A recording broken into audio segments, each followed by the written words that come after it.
Саламатсыздарбы? Бүгүн биз декабрь айынын башында Караколдо болгон окуяларды талкуулайбыз. Белгисиз рейстер, белгиленген иш-чаралардын токтолушу жана жогорку даражалуу коноктор бир региондо. Анда эмесе, мунун баарын чогуу талдап көрөлү.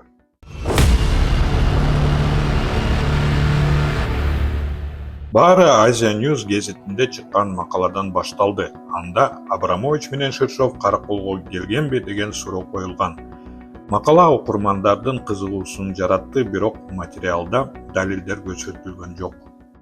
Биз макаладагы маалыматтарды текшерүү үчүн учуу трекерлерине кайрылдык. 9 декабрда Тамчы аэропортуна 2 жеке учак конгон. TC-VHZ Бишкектен саат 15:00 учуп чыккан.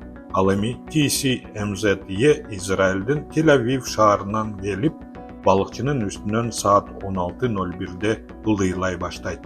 Далилдер эки учактын бир убакытта учуу тилкесинде болгонун көрсөтөт.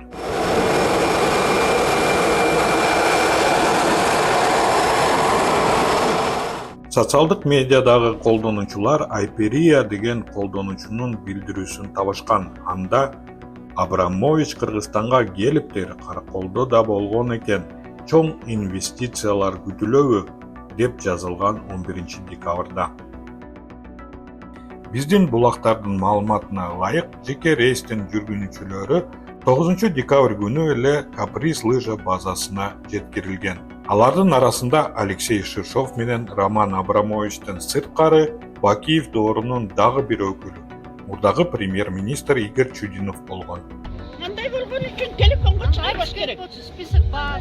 Телефонго чыгарбаш керек. 10 декабрь күнү Караколдо аэропорттун салтанаттуу ачылышы болушу керек болчу. Бирок иш-чара күтүүсүздөн токтотулат дагы.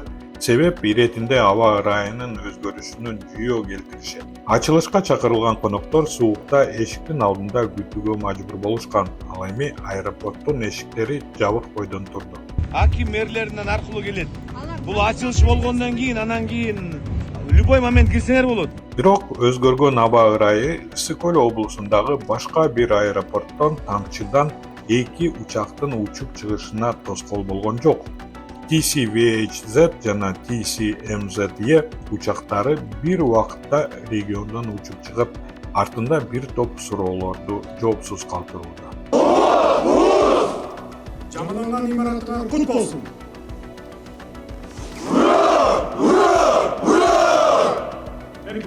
Учактар Тамчыдан учуп жаткан учурда Караколдо президент Садыр Жапаров жана УКМКнын төрагасы Камчыбек Ташиев Байсары уулу Кадыр Айке атындагы 20-28 аскер бөлүгүн текшерип жатышкан. Расмий программа өз ногунда жүрүп жатты, бирок бул окуялар жеке рейстерге байланышы барбы деген суроо жаратат.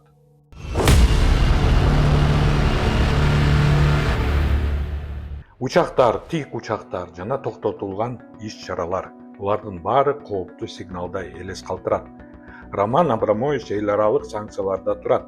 Эгерде ал менен кызматташуу далилденсе, Кыргызстан дагы санкцияларга туш болушу мүмкүн. Мындан тышкары, Алексей Ширшов жана Игорь Чудинов сыяктуу фигуралар кайтып келиши Бакиев доорундагы коррупция менен кландуу башкаруу заманын эске салат. Биз расмий жоопторду күтөбүз, анткени өлкөнүн келечеги жөнүндө сөз болуп жатат. Кызык жашоо башталды, иштет эле баштады. Бир муштундай түйүлөлү бириктирип жаштарды. Эч кайдыгер болбойло, келечекти хойлойло. Жагалданбай байларга, мыктыларды колдойло.